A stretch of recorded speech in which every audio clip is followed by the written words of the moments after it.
Ate, bili na ikaw tuyo. Ay, ano po, mayroon po kaming ulam, tuyo din po at tapa. Sige na ate, bilhan mo na ako. Isang ano lang to, 30 pesos lang.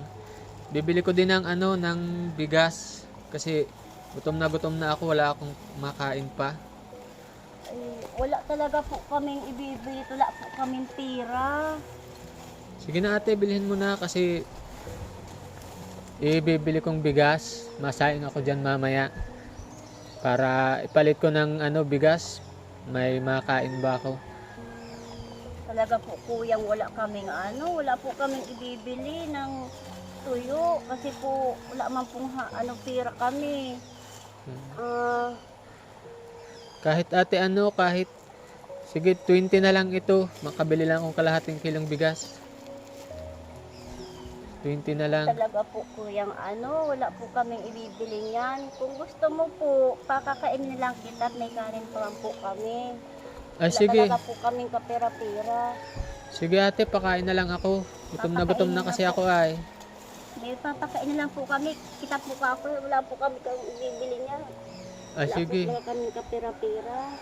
Sige ate, salamat. Pakain na lang ako. Opo. Gutom na ako ay.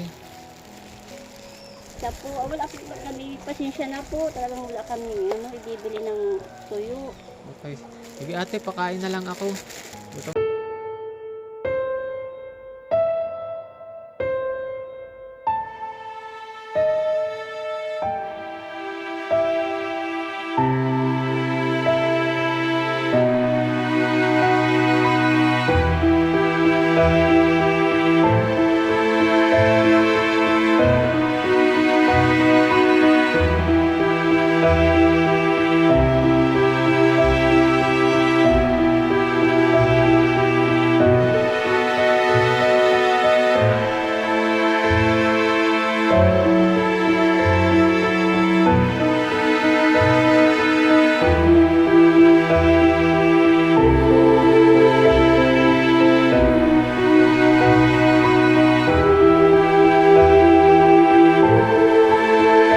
Ay. Ito lang ulam namin, tapa po at saka tuyo din. Ay, salamat ate.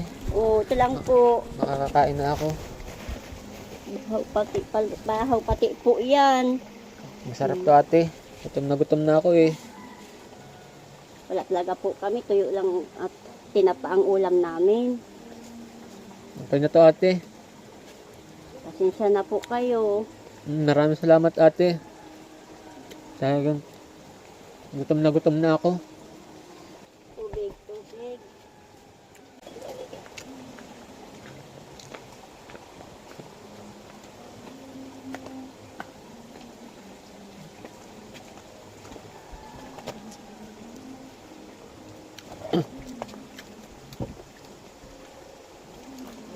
Pasensya na po at bahaw pa yung kanin namin. Okay lang po ate. Nasaan po si asawa mo? Ay po, nagkukurukupra po nung hinanapan niya kasi po maalis ang estudyante ko ay wala pong pambaon. Nag-aagon-agon. Ilan po ba ang anak niyo? 3 po, isang lalaki, 2 babae.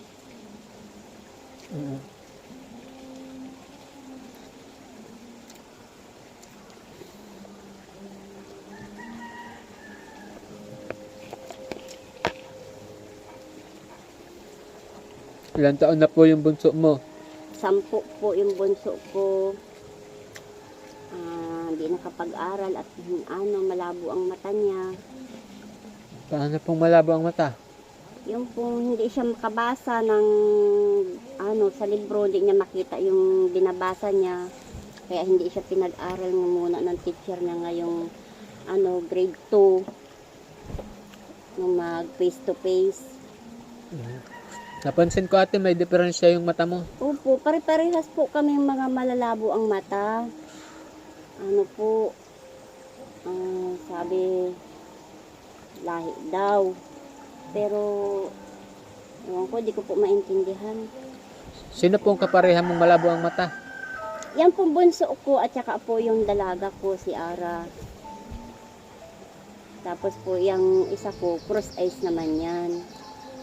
Kaya po kami halos mga ano na po kami, mga PWD na po kami dito sa San Isidro. Bali, 3 mo pong anak. Opo, 3 po yan. Tsaka 3 Ako mong po. anak, tsaka ikaw po. Opo, kami mag-iina po. PWD po pala kayo. Opo. Maraming salamat dito ate sa pagkain mo. Pasensyahan na po yan at bahaw pa yung kanin namin. Ay. Tapos tuyo at tinapa lang yung Nabusog na po ako ate. Maraming salamat. pasensya na po. Talagang wala po kaming pera. Okay lang po. Maraming salamat. Ito po yung sa'yo na po ito. Ay, salamat po. Kapalit nung pagkain. Pasensya na po. Kami ngayon, mga PWD pa po kami. Malalabo po ang ano namin, ang mata.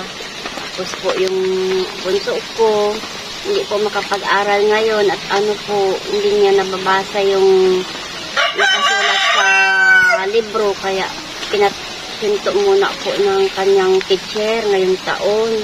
Kasi po kung isasabay daw po sa karamihan, kawawa naman po at PWD nga di makakasabay sa pag-aaral. Kaya pinatigil muna po yung bunso ko.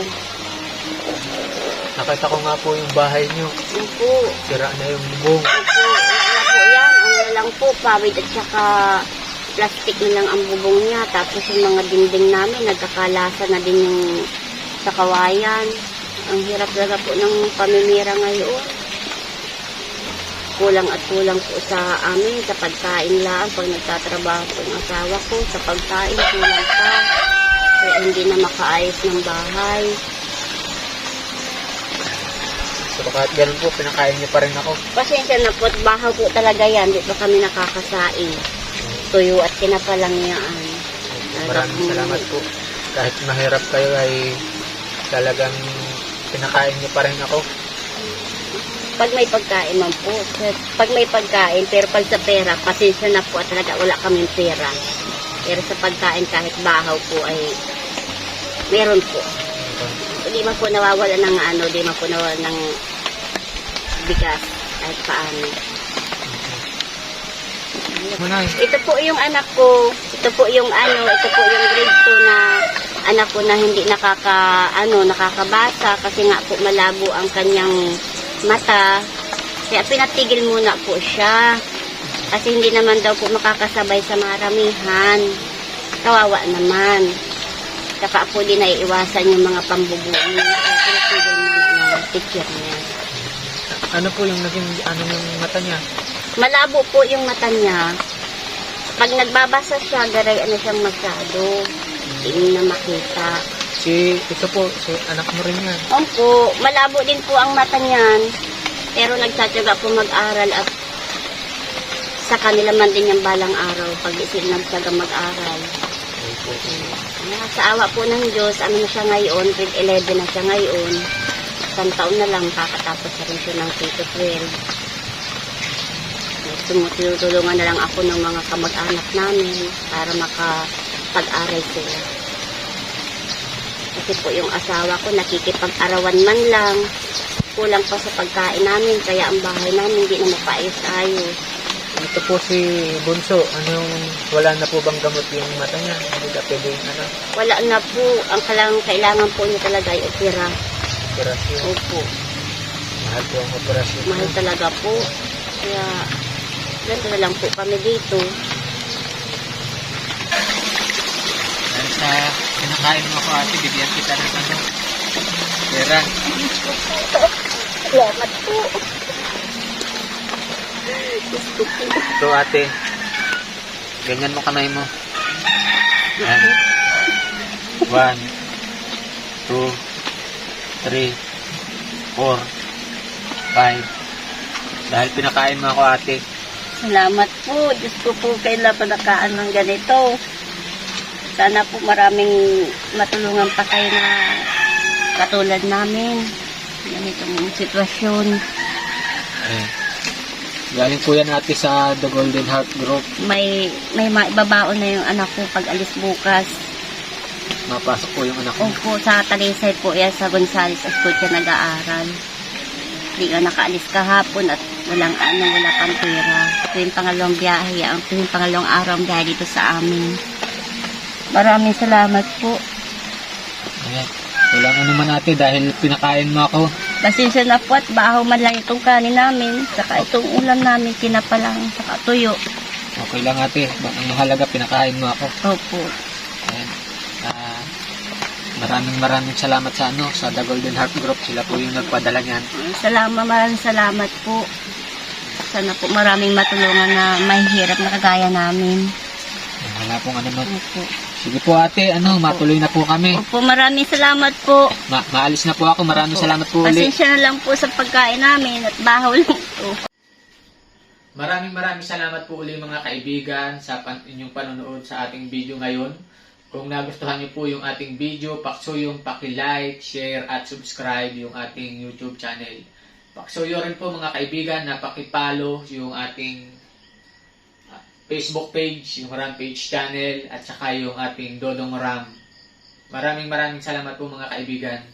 Maraming salamat din po sa The Golden Heart Group na siyang sumusuporta sa atin upang makagawa tayo ng mga video ng pagtulong sa ating mga kababayan na mahihirap. Maraming salamat po The Golden Heart Group sa patuloy na suporta. Siya nga pala mga kaibigan, available na po yung sa amin na umorder kayo ng inyong engagement ring, wedding ring, bracelet, bangles, necklace, at saka earrings. Yan man po ay gold or silver. Pwede na po kayong umorder sa amin. Pwede nyo po kaming kontakin. Kung sino man po yung gustong umorder, pwede nyo po kaming kontakin sa Rampage channel or Dodong Ram na messenger. Pwede nyo rin po akong tawagan sa aking number na 0920-5192-825. Yun po mga kaibigan, maraming salamat po ulit sa inyong lahat, sa inyong suporta. At kita-kits po ulit tayo sa ating susunod na video.